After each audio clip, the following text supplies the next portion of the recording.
Got it? Yep. Great. Thank you. Good morning, everyone, and welcome to our workshop this morning, Creating an Effective Special Education Parent Advisory Group in Your District. My name is Stephanie Babbitts, and I am the project director for START Engaging Parents and Students with Disabilities project at SPAN Parent Advocacy Network. We're really excited to be part of this collaborative with the New Jersey Department of Education.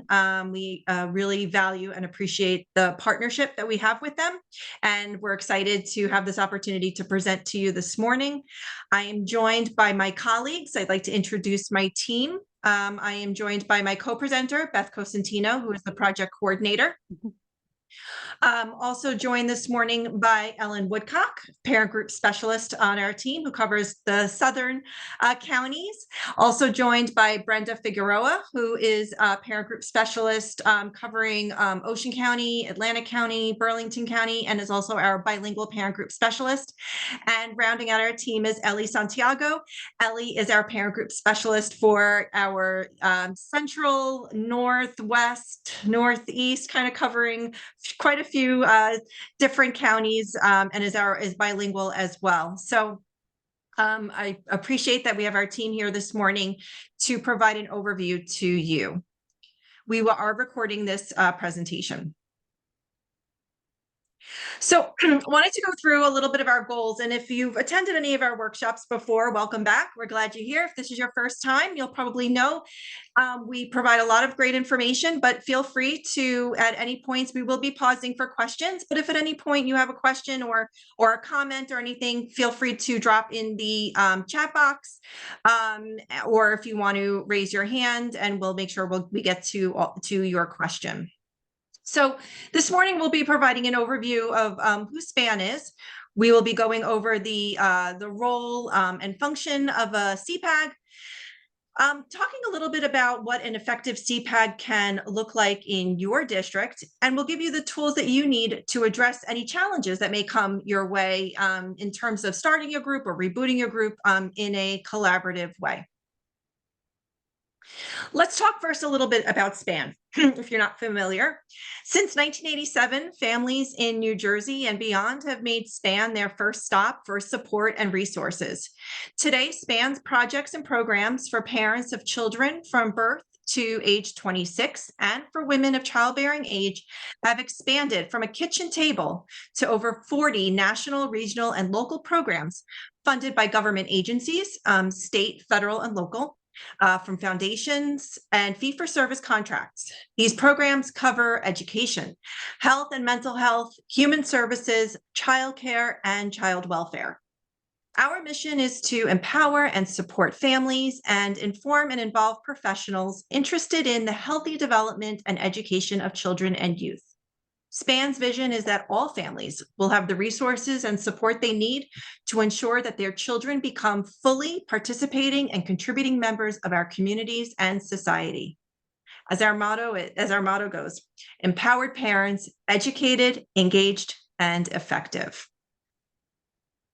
So we wanted to take a quick poll first, informal. Again, if you wanted to write in the chat box or unmute yourself, we're just kind of here, like, what brings you here this morning? Obviously, we're going to be talking about SEPAGs, and parent groups, but where are you in your parent group? Are you here because you're looking to get information on rebooting your group? Do you have an active SEPAG in your school district right now? What brings you here this morning? If anyone wanted to share any information.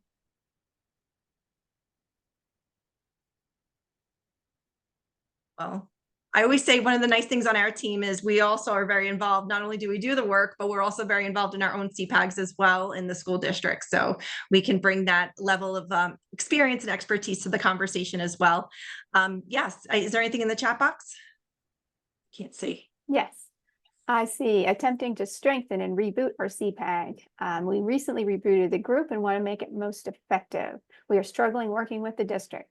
I'm a new supervisor of special ed and would like to reboot our SEPAG. We have an active SEPAG. I would like to see other ways in growing the community. To get ideas from others. Here to learn how to get parents to attend. Interested in rebooting our SEPAG. We have a CPAG with little to no attendance from the community. Reboot in order. Difficult to get parent involvement. All right. Great. Well, you're in the right room, so that's good. You showed up to my presentation this morning, so that's great. We're going to give you some great strategies and tips and things that you can take back to your groups.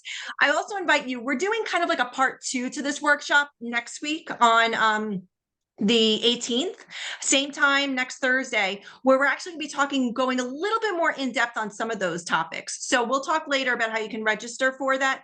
We will be providing you at the end of this presentation a plethora of resources that you can take back with your groups. We're holding an event later this month that would be great for you. Right? We have a roundtable, and we'll talk about all of that later. So good. I'm excited that you're here this morning. We have a couple of additional comments. Yes. I'm attending to hopefully get some tips on how to encourage parent involvement in my classroom, which I believe will encourage district participation. Absolutely. And the Reddington CPAC president is here. We have little to no involvement. I'm looking to find better ways to market our meetings. All right. Okay. Well, like you're in the right space here. This is our jam. This is what we love to do on our project, and we can talk about CPAGs for 5 hours. But we have you here for an hour and a half, right, Beth? It's like, yeah. We love to talk about it. So let's dive right in. Beth, let's talk about what is a CPAG. Okay, so IDEA, as you all know, Individuals with Disabilities Education Act, is the federal law. The NJAC stands for New Jersey Administrative Code. And when IDEA was reauthorized in 2004, the state code changed to include special education parent advisory groups. So New Jersey is just a handful of states that require that each Board of Education have a CPAG. And it has been in the New Jersey Administrative Code since 2006. Quote, each Board of Education shall ensure that a special education parent advisory group is in place in the district to provide input to the district on issues concerning students with disabilities. So as you can see from the verbiage, the law is very broad in scope and only mandates that a district is required to have a group. SPAN has played an instrumental role in the development of what an effective CPAG should look like. We have partnered closely with parents, the NJDOE, and key stakeholders on developing a guide that outlines all the components of an effective group. So it is important to note that districts are at many different stages, just as we heard from you all a little bit ago, in the process of starting or developing or rebooting a group. So the CPAG guide can also help provide you with some best practices regarding a CPAG at various stages of development. So we'll talk, of course, today about those different stages and best practices. An active and effective CPAG can be a true asset to a school district by providing parent involvement in making recommendations on special education policy issues. So now let's talk a little bit about what the purpose and function of a CPAG is.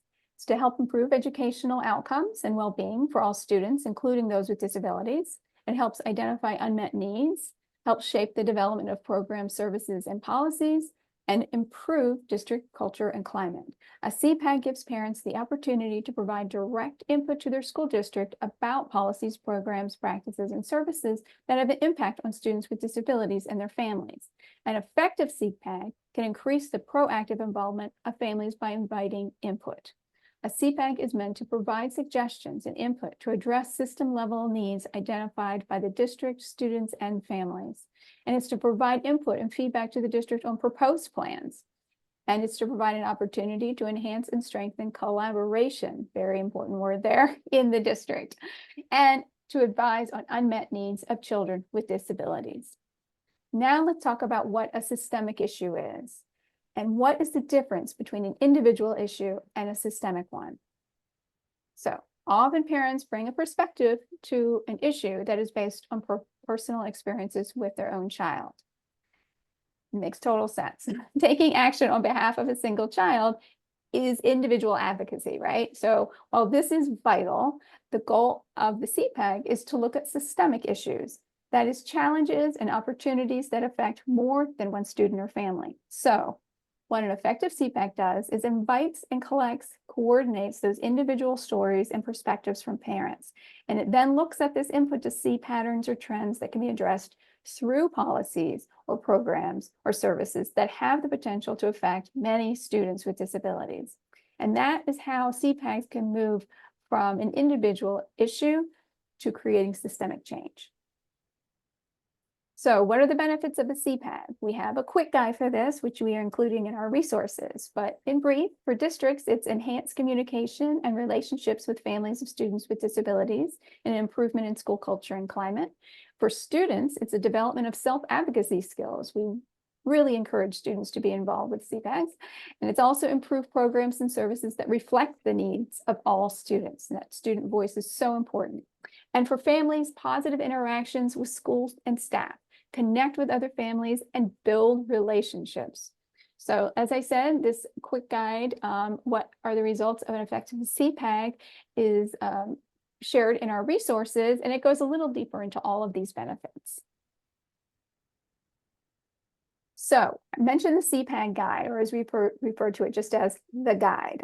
It's created in response to recommendations from the report of the New Jersey Task Force on Improving Special Education for Public School Students, and it was released on July 25th, 2017. So it provides guidance and a roadmap for conducting CPAGs in a manner that offers parents the opportunity to provide meaningful input to school districts, just like we've been talking about, meaningful input, right? Engages them in effective collaboration to benefit local school community and suggests effective strategies for system level change. It also advances best practices in parent leadership development and family engagement. Our CPAG guide is offered both in English and Spanish. The main challenges for each school community to develop and run a CPAG that is aligned with the unique needs of the school district, bringing in diverse perspectives and setting the tone for productive discussion, collaboration, and change. The opportunities to improve the district school, community, climate, and education for all students are unlimited. So now Stephanie's going to talk about these first very important 5 steps.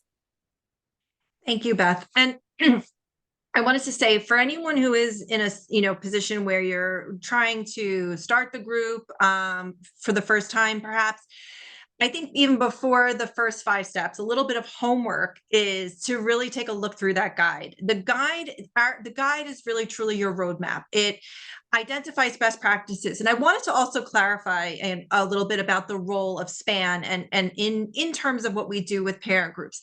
Our role on the with CPAGs is to provide strategies and ideas for best practices. That's what the CPAG guide is. The CPAG guide highlights what are the best practices for an effective CPAG, to be able to sustain your CPAG, whether you're rebooting your CPAG. So it really gives some great strategies and tips in terms of like the best practices for your group. So, because often we're asked, what is our role? So really our role is to provide assistance, really guidance and we call it technical assistance, our team provides to help you with getting your group going. So I would say as a kind of really foundational step would be to go through and read through the guide. It's very simplified version, lots of great information broken into chapters. You can read a chapter here, read a chapter there. It's got great information. And as Beth mentioned, it is in English and Spanish. So I do recommend that as really like a first step. So now let's go into where you are. So you read the guide, you're ready to move forward with your group, wherever you are in the process. These are kind of the things that we've highlighted. And this is based again on conversations, trainings, workshops, interactions that we've had with parent groups, both with parents and districts, that we've identified as what are really the key steps in getting your group going. So step 1 would be, step 1 is to create a Google account. Step 2 will be creating an input survey. Step 3 is creating a mission statement. Step 4, an informational flyer. And step 5 is creating a meeting plan. And we're going to break these down now one by one. So the first is creating a Google account. So the reason why we feel that this is an important first step is because you need to have a way for parents to contact you, to get in contact with the group as the group is launching and starting and getting off the ground, right? So you want to create a Google account, which is free, which is great. Set up a Gmail. So you want to set up an email address, whatever your CPAG is at gmail.com, setting that up so that you can now have a network and a pipeline directly connecting with parents. And other great features of having a Google account, you can use your Google Calendar, you can store documents and resources in a Google Drive. We've created, and we will share with you in our resource list, many things that we've created in our Google Drive in terms of all the different resources you'll have access to. And it's really just a great opportunity, a Google account for you to house all of the information for your group. So you can keep your documents in there, any spreadsheets, meetings. So we're going to talk a little bit later about how to have virtual meetings.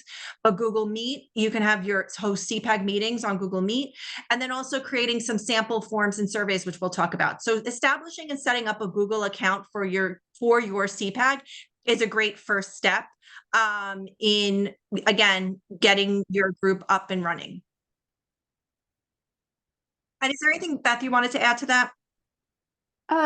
No, I mean, like you said at the beginning, it's really important because, as we know, we were just like learning about, the whole point really of a CPAG, right, is to collect input and information and have that information available to share with the district and to give feedback to the district. So it's critical that you have a way and a means for parents to be able to get in touch with their CPAG. So that's why we say, to have that Gmail address so that people can say, all right, we can reach out in this way. If there's nothing else on the school district website, to say, this is what a CPAG is, contact this email address for more information, is something that we really encourage. So yes. And I also wanted to add, we have been asked in the past about, can a parent have a school district email? And again, when we talk about best practices, a best practice would be that the best practice would be to set up a separate Gmail account, that your CPAG should really have its own separate email, that's not part of the school district email, or a parent having a school district email, because I would think that would probably present some limitations in terms of accessibility and things like that. So again, we want to talk about making sure if you're keeping it separate. And also, as a parent group, one of the essential components of your parent group is you are that hub. And that's another way to view your CPAG too, is a real hub, a hub for information, a hub for connecting parents to each other, a hub for sharing resources and information, and a hub to keep each other updated on policies and programs and things that are impacting students with disabilities on positively, and maybe things that you want to work on improving upon within your school district. So it's a really great way to keep that hub going, and to expand your connection of parents that you're coming into contact with. So again, it's a great way to keep that information intact, and a great way to keep direct line of communication with parents. And I'll add one more thing, in that you just sparked a memory. Also, it's we love to talk about sustainability with our CPAGs, right? Mm-hmm. How are we going to keep it going? We often get the reboot because people have left, and now, they have to start from scratch again. One of the mm-hmm. things that this can help with is sustainability, because if you have information all collected, so the people that come in, as they come into the district, or as they come into special education and start getting involved in CPAG, and and somebody else, maybe their kid is aging out of the district, so maybe there's somebody else that wants to say, oh, I'll take over the Google account. Well, all this information, all the documents you've created, the bylaws, the slide presentations, everything is already in one space, and it's not under somebody's personal account. It's under mm-hmm. the CPAG Gmail account or a Google account. So that's another good reason to have one. Great, thank you. Sure. Which is a nice segue into our section. So mm-hmm. the next thing we recommend, and something you can do on your Gmail or Google account, is an input survey. And this is important because you want to find out who's getting involved. So if you want to use the QR code now, if you have your phone available, you can do that. I also have we have some examples too that we can share on the next couple of slides. So finding out the grade, the school, just knowing where people are coming from, getting a sense of where everybody is in the district, and then meeting preferences to find out if people would rather have an evening or morning. Maybe you get a big variety, so that when you're scheduling your meetings, it's not just one time. Then we have meeting topics. So the next slide is the list of what people might be interested in learning more about. So one of the ways to help bring people together is to find out what it is that they want to know about, right? It seems very obvious, but you can ask, and it's best practice once again to ask the parents what it is they want to learn about. This is an example of a list, and we recommend that you write out the list and then always have an other option that people can fill in. By giving the information and the topics to people, that will spark interest and help them decide on what they might want to learn about.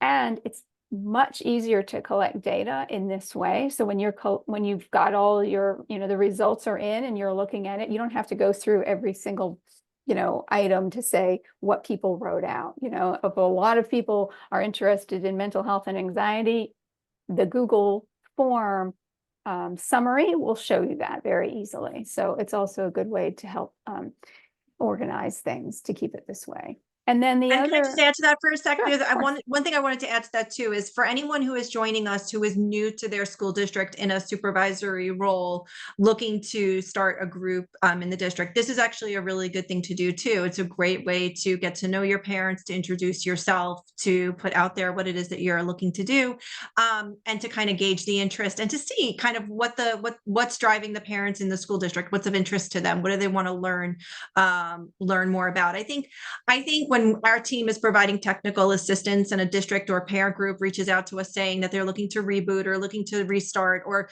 they need a refresh or they want to grow, increase parent participation, I find myself, this is always the first question I ask, like, have you done a survey lately? Like, what kind of survey? And let's take a look at that survey, because maybe we can tweak the survey or look at it differently. And I also wanted to add our resources that we will be providing to you at the end. We have samples to provide, but then also that is the beauty of our SEPAG guide. Our SEPAG guide has examples toward the back of the SEPAG guide. So if you want like a mission statement or a like assessments, things like that are in the SEPAG guide as well. So I did want to mention that.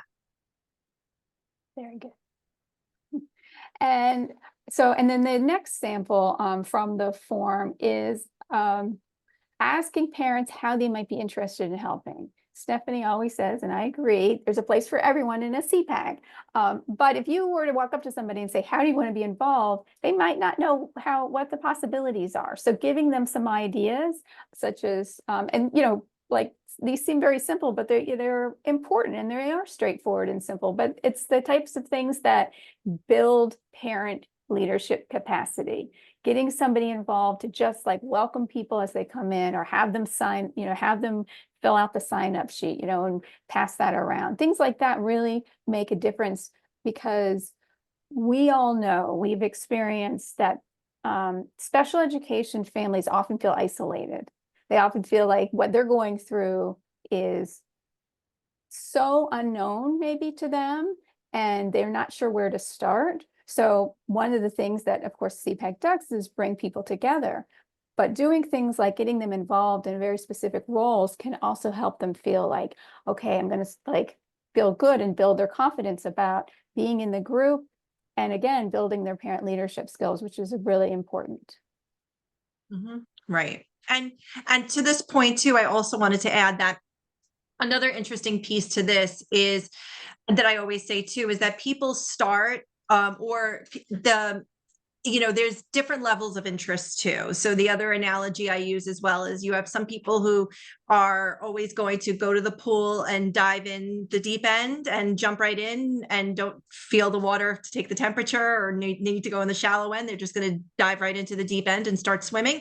And then you have others who need to, dip their toe in the water. So we have a lot of parents who want to get information. They're the toe dipper. So they want to kind of like dip their toe in the water, hear what the SEPAG is all about. And again, there is a role for everyone, whether it's that person or the person who's diving in head first, into the water. So when you're thinking about how you want to structure your group, which we'll talk about more in a little bit. Okay, so the third piece to this is, as I mentioned before, is your mission statement, and really thinking about what do you want the mission of your group to be. So The CPAG guide has sample mission statements toward the end of the book. There's some sample mission statements, which is great because you don't have to reinvent the wheel here. You could take some of those. We also have some sample mission statements that will be sharing in the resources as well.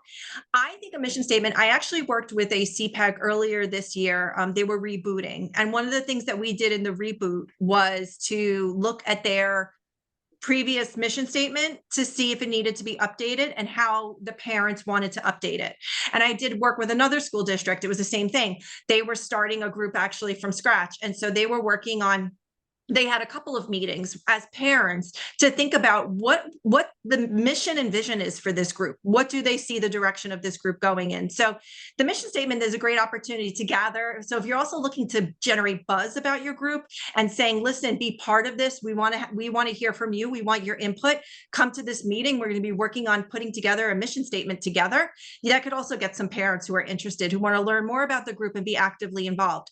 So your mission statement, it's an opportunity to, some things about collecting input, sharing systemic concerns, providing resources to educate and inform, and to promote inclusive opportunities. Those are some things that you want to include in your mission statement. As I said, in our CPAG guide, we do have some samples that you can take a look at that were written up. And as I said, we'll provide you with examples. But I think, a mission statement is really laying that groundwork. It's really laying that foundation for the direction and the vision that you want to go with your group. So I think it's very important to have that as, in these first 5 steps. Beth, was there anything you wanted to add on mission statements? No, that's, I think you summed it up. Okay. Now the informational flyer. Okay. So this is something that is a really important way to get your information out to people across the district. So now that you have your Google account, so you have your email address, you've created a mission statement, right? So these are the things that could go on your informational flyer. You want to maybe put the purpose of your group, which, as we explained, is that collecting that input to provide input to the district, looking at systemic concerns. And then in some cases, people, and you can do different things depending on your group, but some people will say, okay, well, we want to say who our members are, right? Who we would like, to include, which best practice is really to be open to everyone, but to, say effectively that we welcome parents of students with disabilities who have IEPs, 504s, who are out of district, parents that might not be sure if they're welcome, to, put that explicitly out there is a great idea too. And then to have a QR code or a link, or both, is best practice, to have for your parent input form, so that they're able to share information about themselves, that either that topic list or even a way for them to provide input on concerns or best practices that they've experienced, so that the CPAG can say, oh, okay, this is something that's going on over here that now we know about. We have some samples of informational flyers. We have these in a folder, but I just show you here on this slide, so you can see varying ways of the way CPAGs have done it. Wall, Tenafly, South Orange, Maplewood flyers are up here, and like you can see, the Wall Township CPAG flyer has their meeting dates for the year. So they've decided that when they put out their flyer, that they'll be able to say, here what we're doing for the year, so everybody knows and can put it on their calendar, which is a great way. The Tenafly really goes deep into how people can be involved and explains a lot more. And then the CPAG Soma has one that is way to connect with their CPAG or CPAC, and then also what it is and everything. But it's also one that doesn't have meetings. So one of the things that you can consider when you're doing your informational flyer is if you want it to be what we call evergreen.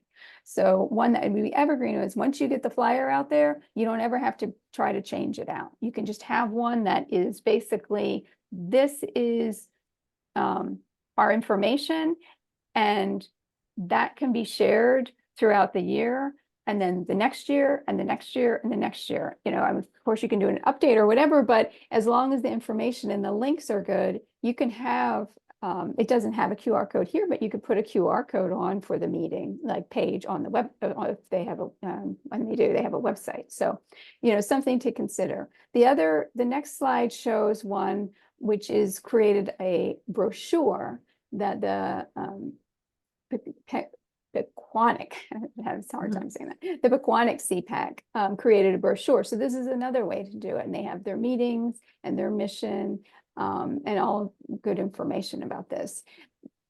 The informational flyer is one that again, best practices, we encourage CPAGs to use at back to school nights, at kindergarten orientation, at middle school and AP action meetings.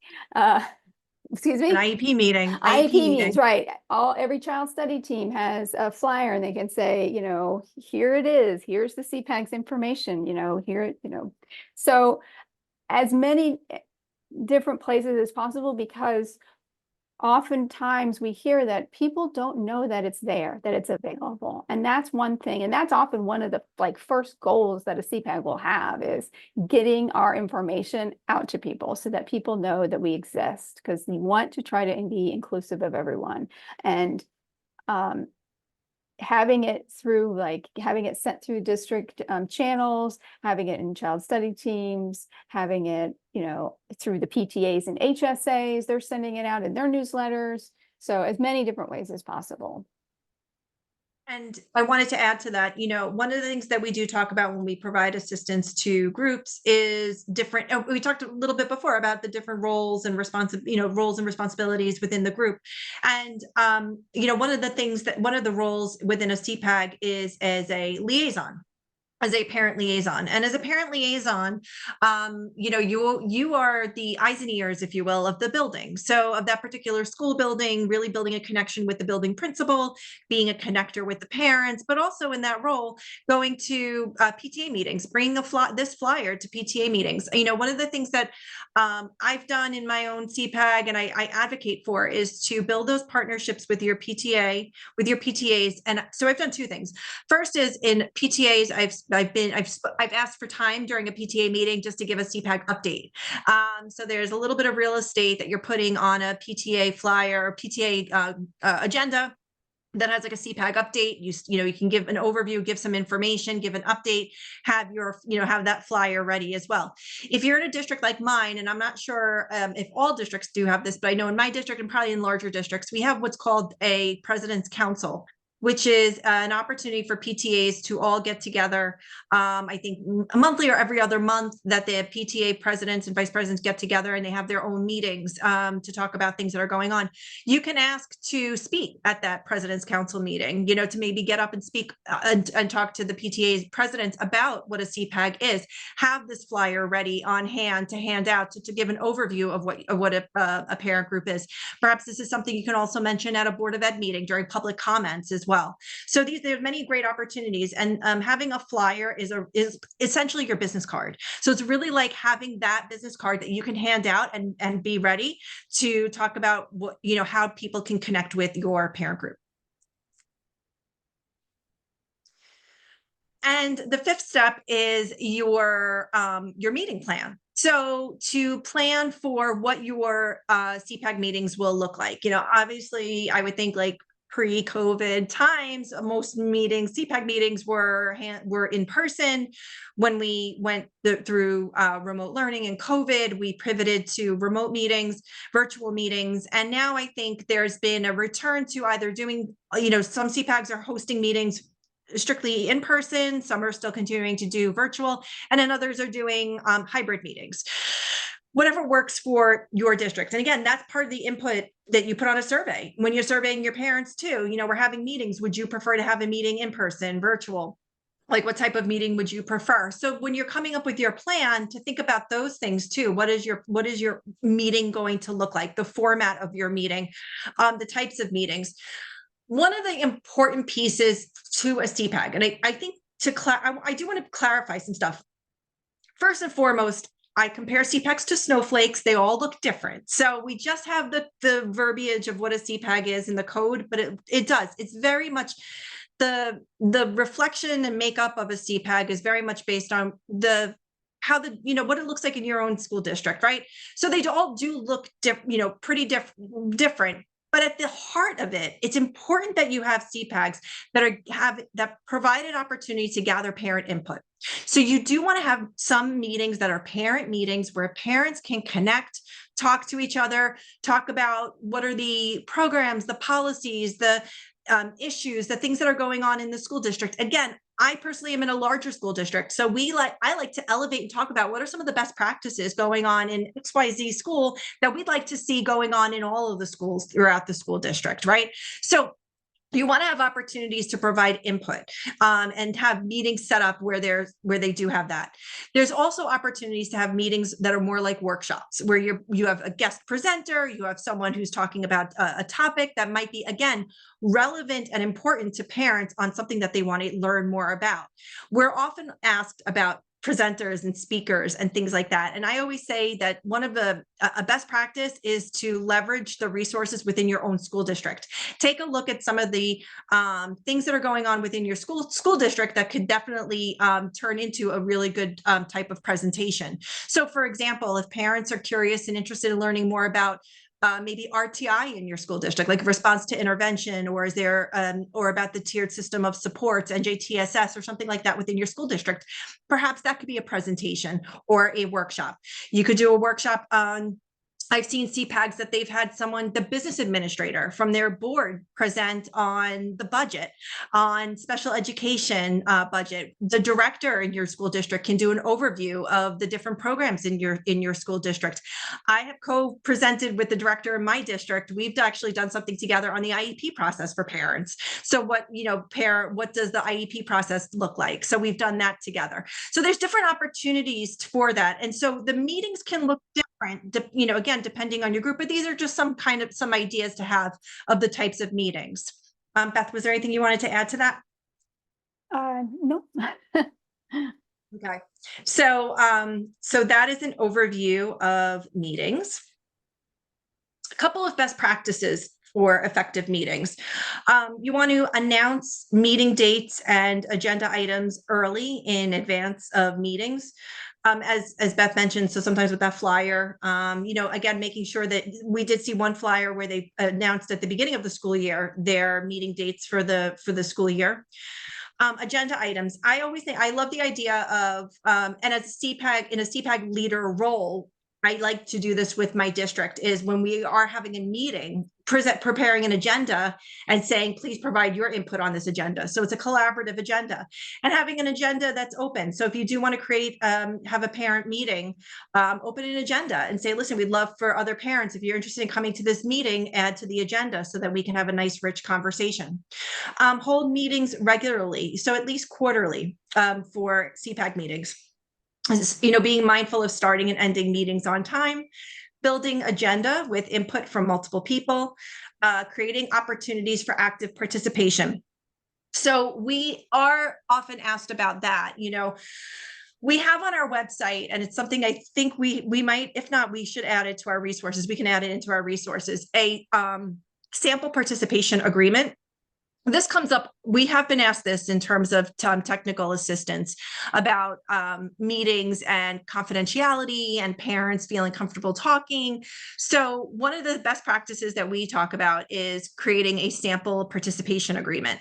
And so a sample participation agreement is something that everyone before the meeting can mutually agree upon. So agreeing that being respectful, letting other people speak, presenting diverse perspectives, but in a respectful manner.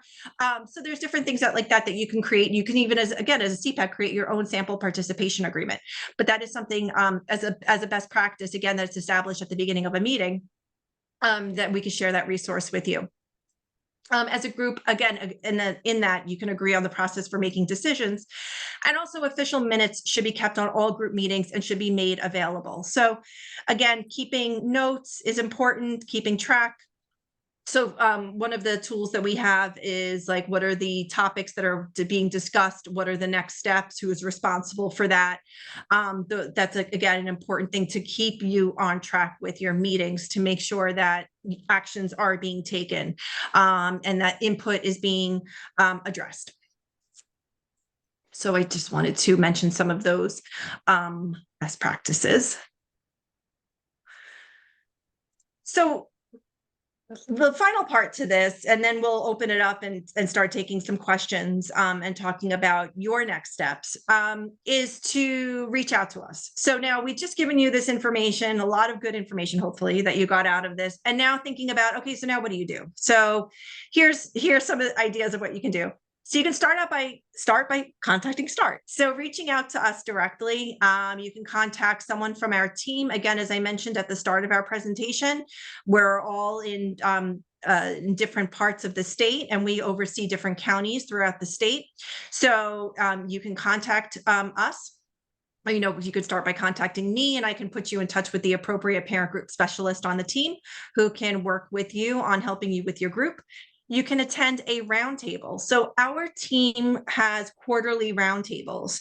They're special education parent leader roundtables that we hold virtually.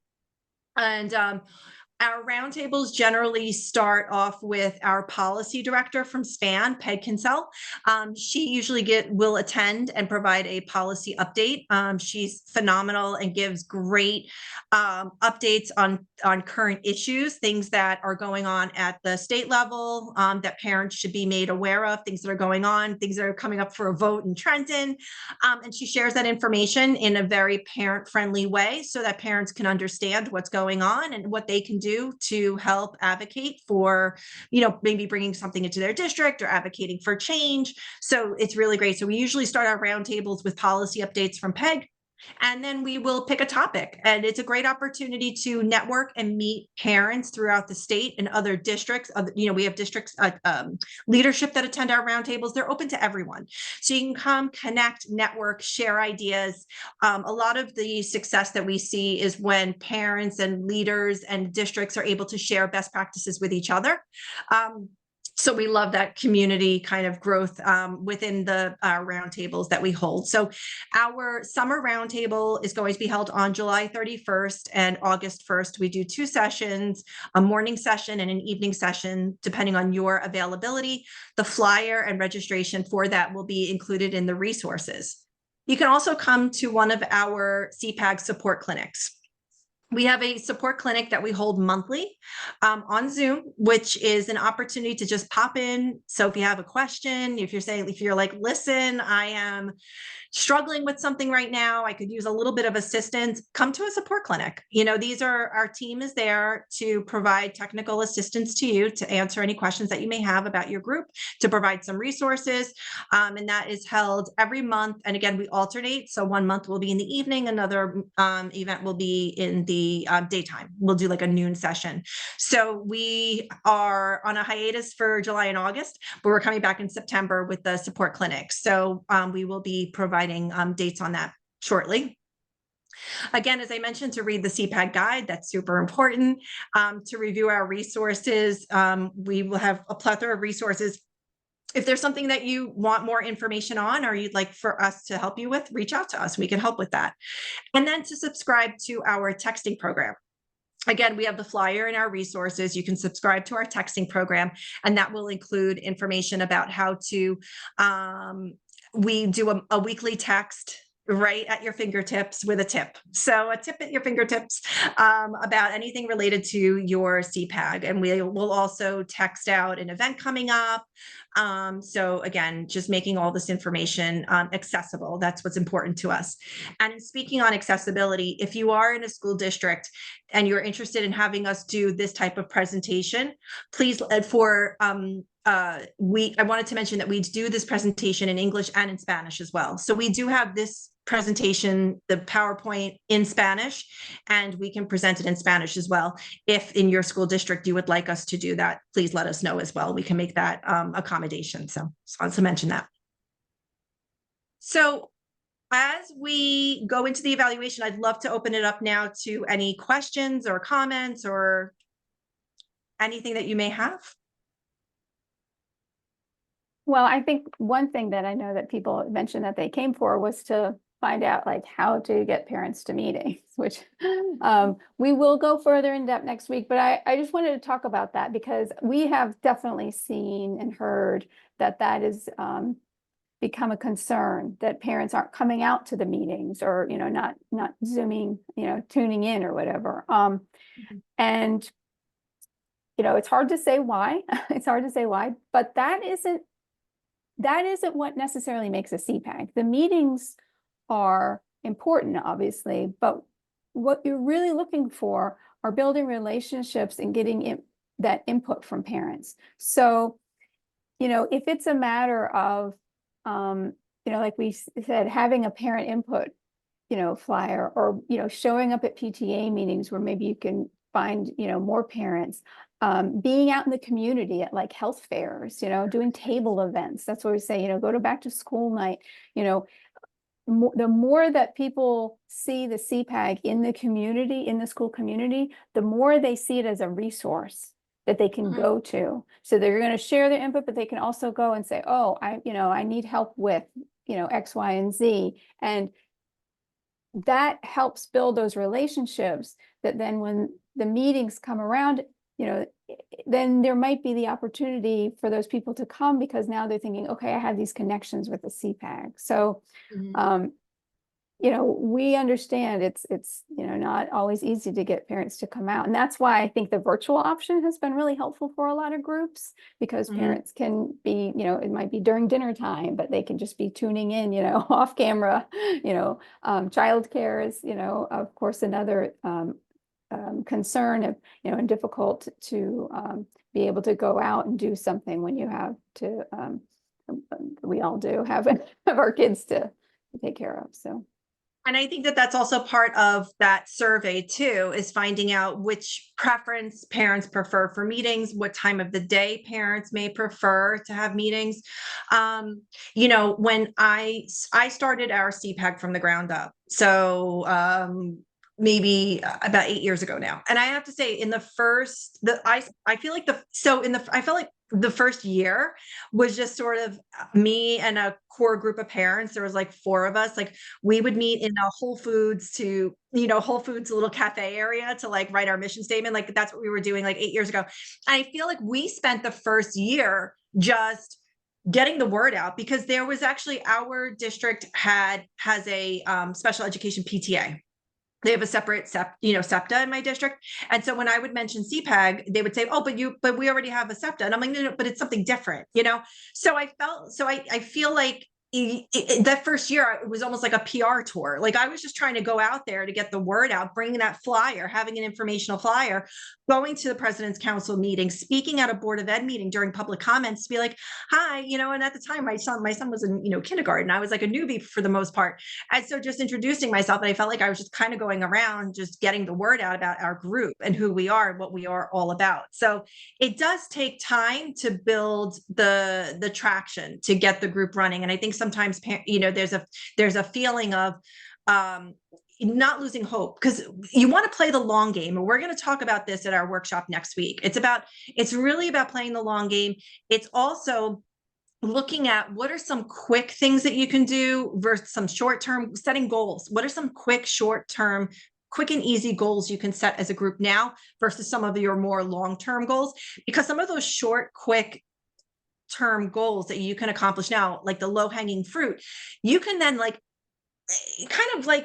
sell those, talk about that again during public comments at a board of ed meeting, to be like, I'm from this group, this is what we've done this year. We have launched a group. We created a mission statement that is inclusive. This is the mission of our group. This is what we're all about. We have meetings coming up. These are some of the meetings. We'd love to get the community involved. We'd love to get parents involved. Here's how you can connect with us. So getting that, information out. So I wanted to mention that as well. So a few things in the chat.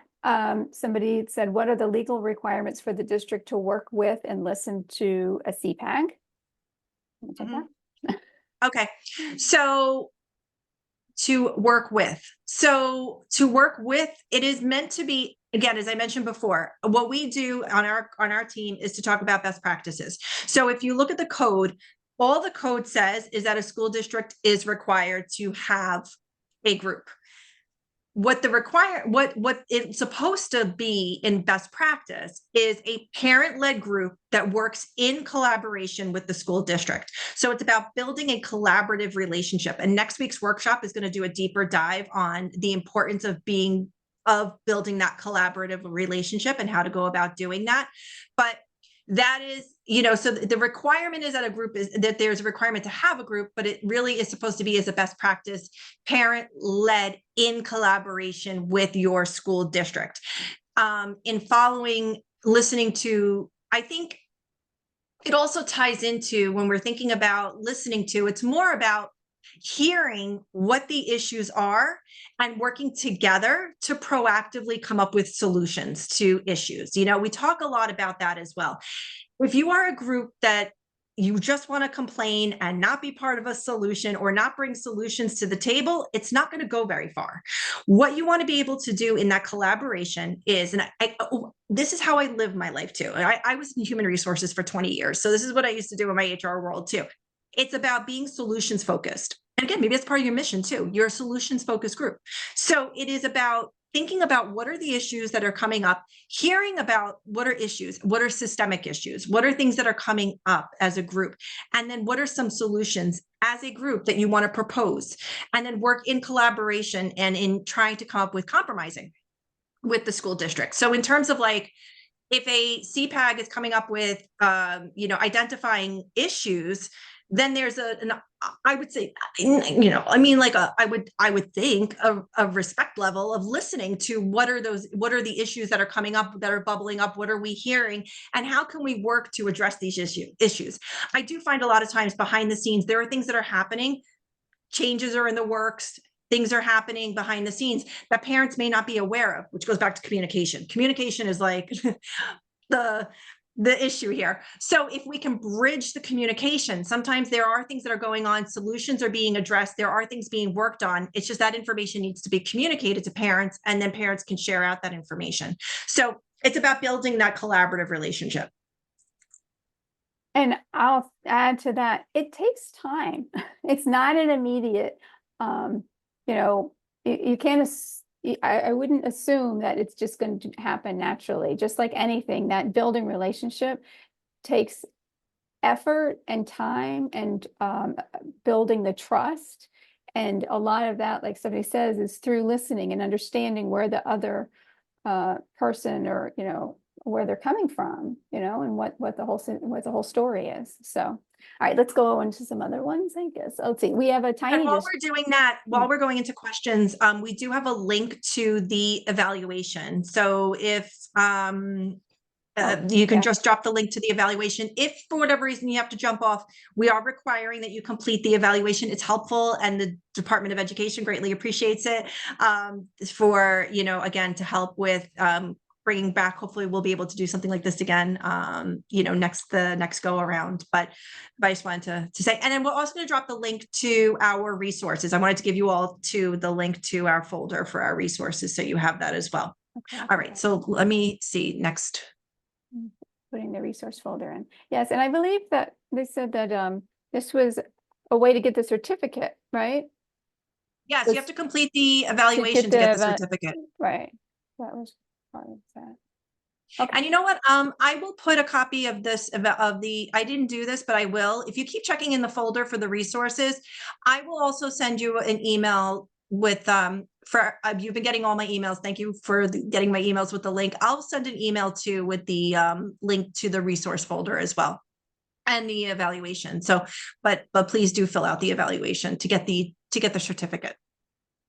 Okay, so someone else had asked someone had said that they have a tiny district and would it be best to plan meetings in cooperation with some other tiny districts in our area. And then somebody else, right, but after that said, what are your thoughts of merging and having a countywide SEPAG meeting? So yeah. Go ahead. Well, I'll just say, yes, working with other districts is a great idea to learn about best practices and information. But remember that each district has their own Board of Ed. So, unless they're sharing Board of Eds, the policies and programs that your school district's Board of Ed is doing is reflected in your school district, obviously. So, but it doesn't, I think it's a good idea to definitely learn and come together to share information. Mhm. And I would also say it's a nice opportunity. I worked with in Monmouth County, a small school district, and they actually joined forces. There was like 3 or 4 small districts, and it was parents from a couple of these districts that got together to form a CPAG. And it was nice because they were able to bring what's going on in their districts. And also too, they all, I believe, go to the same high school, which that happens a lot too.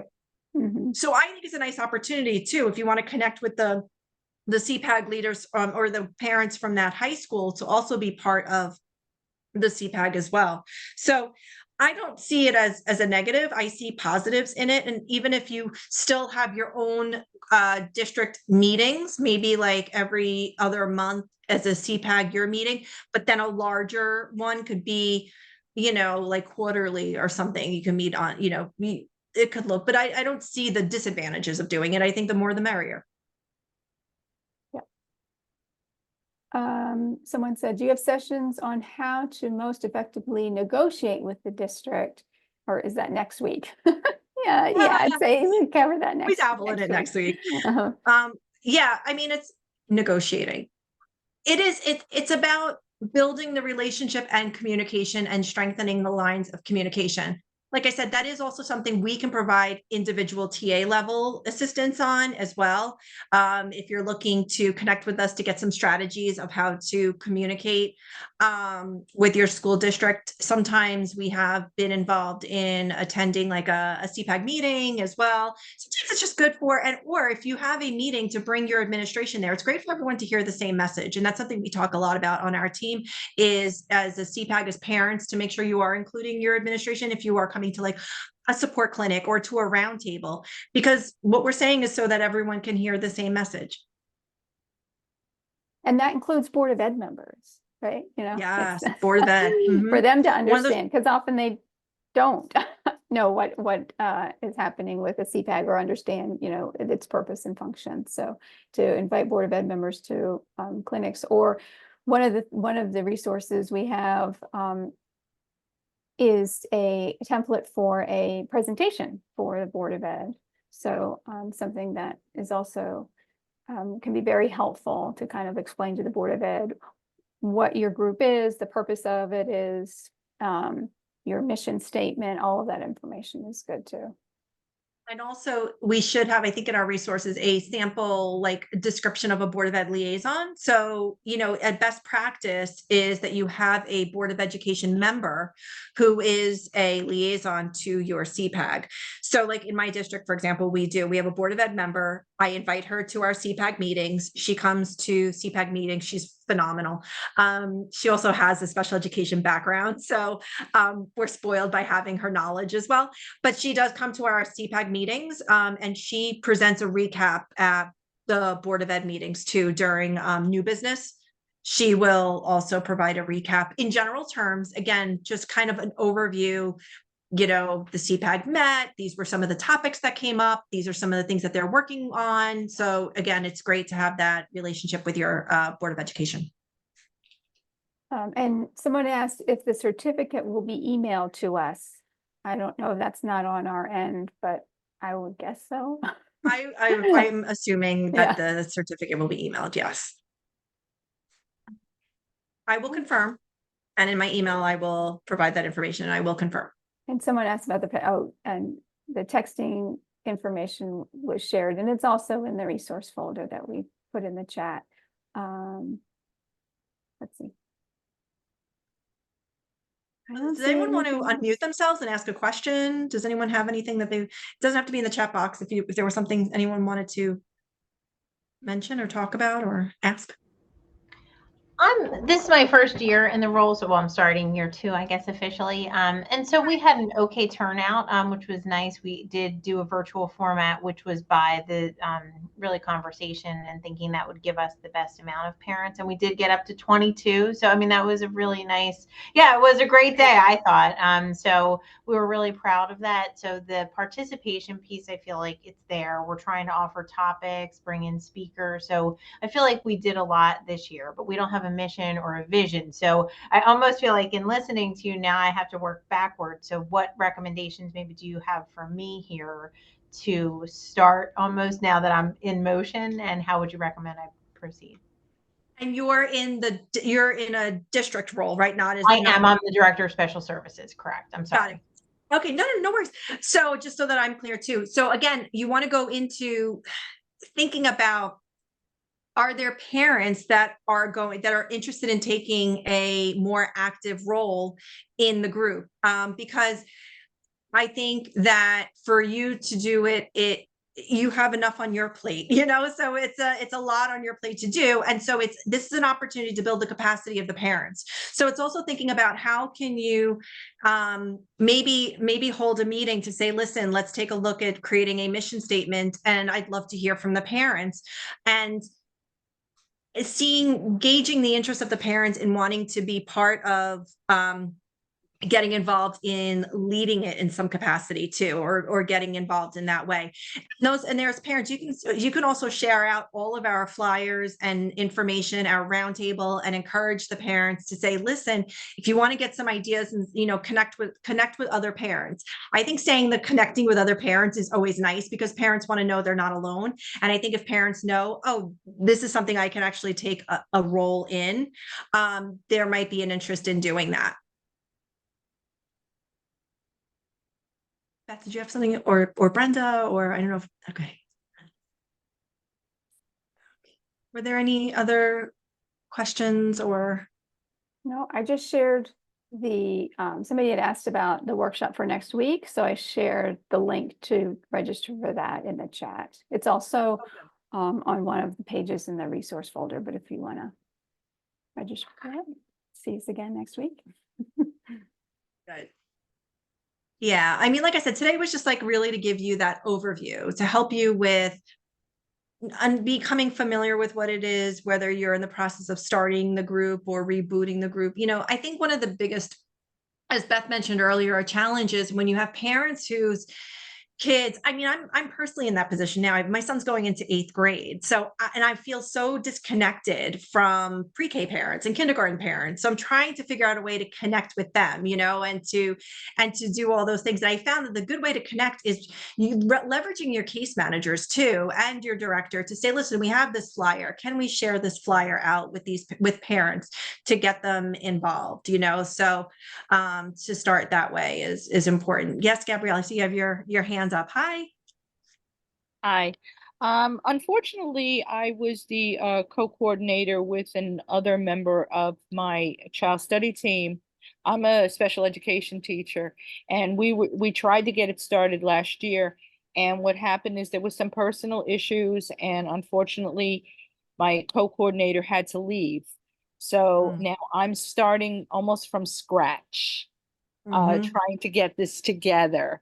So I'm looking for anything. I love so far what I've learned, and I took a lot of notes. So I'm hoping that I can we're a very small school. We're a small charter school, only K-4. Oh, So okay.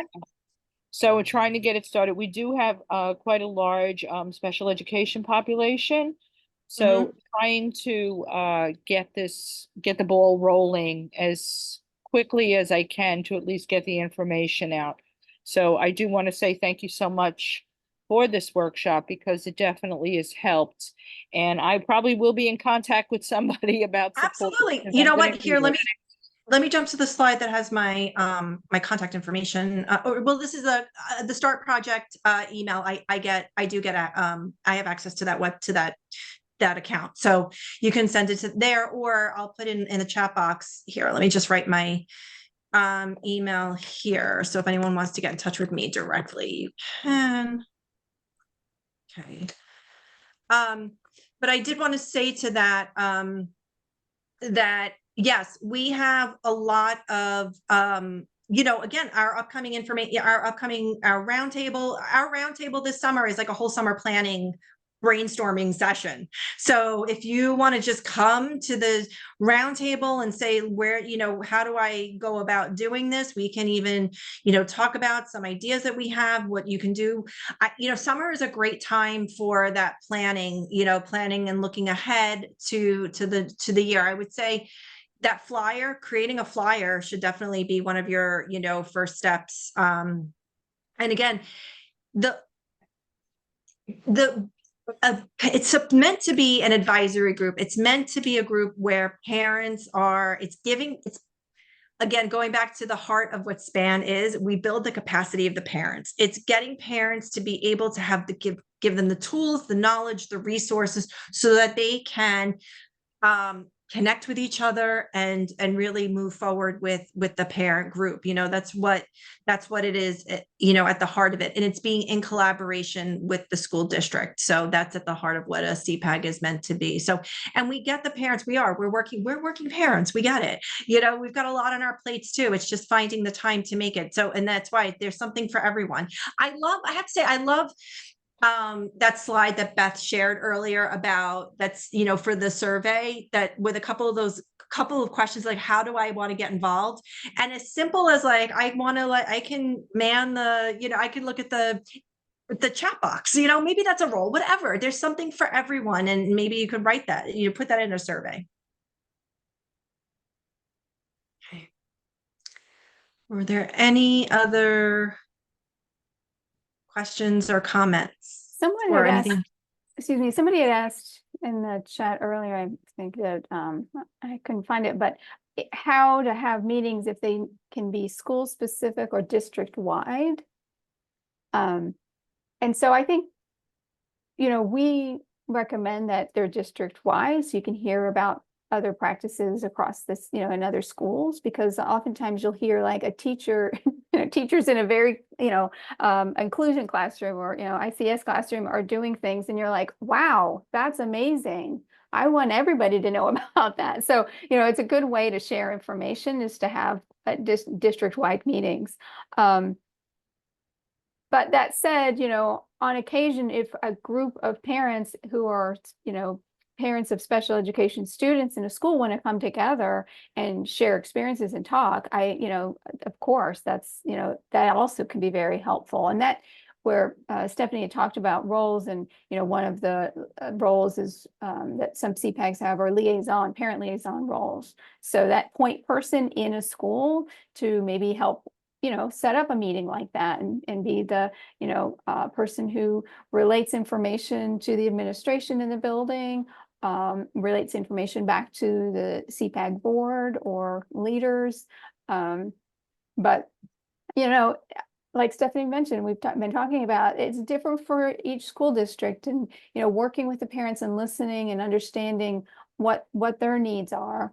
One of the things we found out, I'm involved in my own CPAG, is getting together informally, and we call them cup chats. And we, about once a month, if it's nice, we'll meet in the park, or we'll go to like a coffee shop, and just trying to find different ways of bringing parents together. And we don't have necessarily a specific topic. One of the things we do encourage, and for everyone, and we do this in our group too, is to share positives too. So it doesn't turn into, because people are afraid, oh, I'm going to go and it's going to turn into a grape session. It's going to be so negative and everybody's going to be feeling like, what, oh.